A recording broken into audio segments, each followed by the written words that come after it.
Hello दोस्तों, हम पढ़ रहे थे कक्षा 10 का पहला अध्याय रासायनिक अभिक्रियाओं समीकरण। आज हम उसमें आगे पढ़ने जा रहे हैं।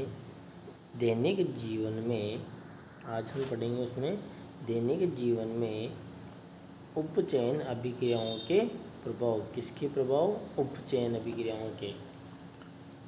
तो पहला प्रभाव पढ़ते हैं संक्षारण। क्या पढ़ते हैं? संक्षारण। तो संक्षारण क्या होता है?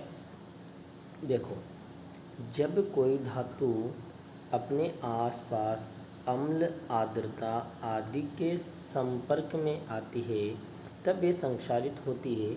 इस प्रक्रिया को संक्षारण कहते हैं।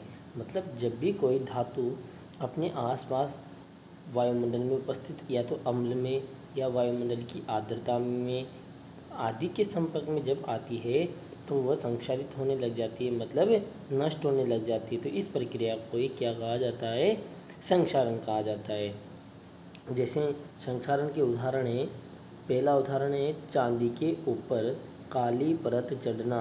तो दोस्तों, आपको याद रखना है कि संक्षारण के दौरान चांदी के ऊपर कौन से रंग की परत चढ़ जाती है। आपसे क्वेश्चन भी पूछा जा सकता है कि संक्षारण के दौरान चांदी के ऊपर कौन से रंग की परत चढ़ती है। ठीक है। दूसरा है तांबे के ऊपर हरी परत चढ़ना। और तांबे के ऊपर संक्षारण के दौरान कौन से रंग की परत चढ़ती है? हरे रंग की परत चढ़ती है। तीसरा, लोहे पर जंग लगना। तो तीसरा जो उदाहरण है संक्षारण का वो क्या है? लोहे पर जंग लगना। लोहे पर जंग लगना भी एक संक्षारण का ही उदाहरण है। तो यहाँ से आपको ये चीज़ें याद रखनी है एग्जाम की दृष्टि से कि पहला सबसे इम्पोर्टेंट क्वेश्चन तो ये बनता है कि संक्षारण जो प्रक्रिया है वह किस अभिक्रिया के दौरान होती है या किस अभिक्रिया का परिणाम है। तो कौन सी अभिक्रियाओं का परिणाम है? वह उपचयन अभिक्रियाओं का परिणाम है। ठीक है। फिर संक्षारण के दौरान चांदी पर कौन से रंग की परत चढ़ जाती है? काले रंग की परत चढ़ जाती है। तांबे के ऊपर हरे रंग की परत चढ़ जाती है। ये इंपॉर्टेंट चीज़ें आपको याद रखनी है। अब आते हैं संक्षारण से बचाव के उपाय। तो अब हमें वस्तुओं को संक्षारण से बचाने के लिए क्या करना चाहिए? तो पहला है यशद लेपन द्वारा। तो हम वस्तुओं को यशद लेपन के द्वारा क्या कर सकते हैं? संक्षारित होने से बचा सकते हैं। यशद लेपन का मतलब है कि किसी भी धातु के ऊपर जिंक की परत चढ़ाना। मतलब जिंक को ही क्या कहा जाता है? यशद कहा जाता है। यशद किसे कहा जाता है? जिंक को। तो आपसे ये भी पूछा जा सकता है कि यशद लेपन के दौरान किसी धातु पर कौन से तत्व या कौन से पदार्थ की परत चढ़ाई जाती है? तो याद रखना है जिंक धातु की परत चढ़ाई जाती है। दूसरा उपाय क्या है? विद्युत लेपन के द्वारा। और विद्युत लेपन के द्वारा भी हम वस्तुओं को संक्षारित होने से बचा सकते हैं।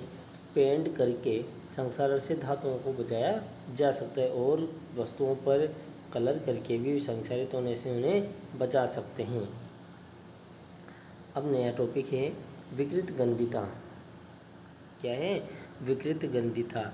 यह भी संक्षारण की तरह ही उपचयन अभिक्रियाओं का ही एक प्रकार है या उसका परिणाम है। उपचयन अभिक्रियाओं के परिणाम स्वरूपी क्या होती है? विकृत गंधिता। ये चीज़ भी आपको एज इट इज़ ध्यान रखनी है। तो विकृत गंधिता क्या होती है दोस्तों? देखो, वसा युक्त और तेलीय खाद्य सामग्री वायु के संपर्क में आने पर उपचयित हो जाती है। क्या हो जाती है? उपचयित मतलब ऑक्सीकृत हो जाती है, जिससे उसके स्वाद और गंध में परिवर्तन हो जाता है। इसे क्या कहा जाता है? विकृत गंधिता कहते हैं। मतलब जो वसा युक्त और तेलीय युक्त जो सामग्री होती है खाने की, वो जब वायु के संपर्क में आती है तो वायु में उपस्थित ऑक्सीजन से क्रिया करके क्या हो जाती है? वह उपचयित हो जाती है, जिससे उनके स्वाद में और उसकी गंध में क्या हो जाता है? परिवर्तन हो जाता है। और इस प्रक्रिया को क्या कहा जाता है? विकृत गंधिता कहा जाता है। अब विकृत गंधिता को रोकने के क्या क्या उपाय हैं? प्रतिऑक्सीकारक का उपयोग करके। तो हम विकृत गंधिता को किस तरह रोक सकते हैं?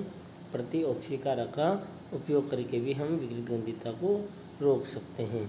तो एग्जाम में क्वेश्चन भी पूछा जाता है कि वो खाद्य वस्तुओं को विकृत होने से कैसे बचाया जा सकता है, क्या मिलाया जाता है उन्हें विकृत गंधिता को रोकने के लिए। तो क्या मिलाते हैं, प्रतिऑक्सीकारक का उपयोग करके भी हम खाद्य वस्तुओं को विकृत होने से बचा सकते हैं।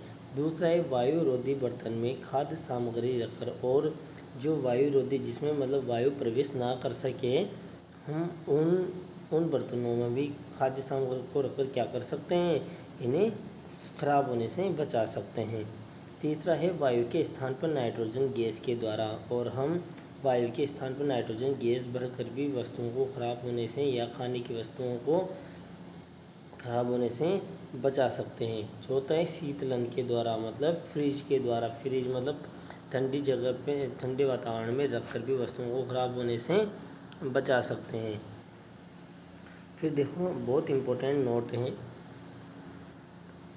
नोट, आलू की चिप्स की थैलियों में नाइट्रोजन प्रवाहित करके इन्हें उपचयित होने से बचाया जा सकता है। तो आलू की जो चिप्स की जो आपने थैलियाँ देखी होगी, उनमें कौन सी गैस भरी हुई होती है, नाइट्रोजन। क्यों भरी जाती है, ताकि उसमें आलू की जो चिप्स है उनको उपचयित होने से बचाया जा सके, क्योंकि नाइट्रोजन एक अक्रिय गैस है और ये जल्दी से ही मतलब बहुत धीरे धीरे किसी खाद्य पदार्थों से क्रिया करती, न के बराबर क्रिया करती है, क्योंकि ये कि कौन सी गैस है, अक्रिय गैस है, इसलिए खाद्य वस्तुएं ये जल्दी से खराब नहीं होती है। तो ठीक है दोस्तों, आज हम इतना ही पढ़ेंगे। अतः आपको हमारा चैनल पसंद आया हो तो प्लीज़ हमारे चैनल को लाइक, शेयर एंड सब्सक्राइब कीजिए और इसे आगे भी शेयर कीजिए दोस्तों। Thank you and bye bye.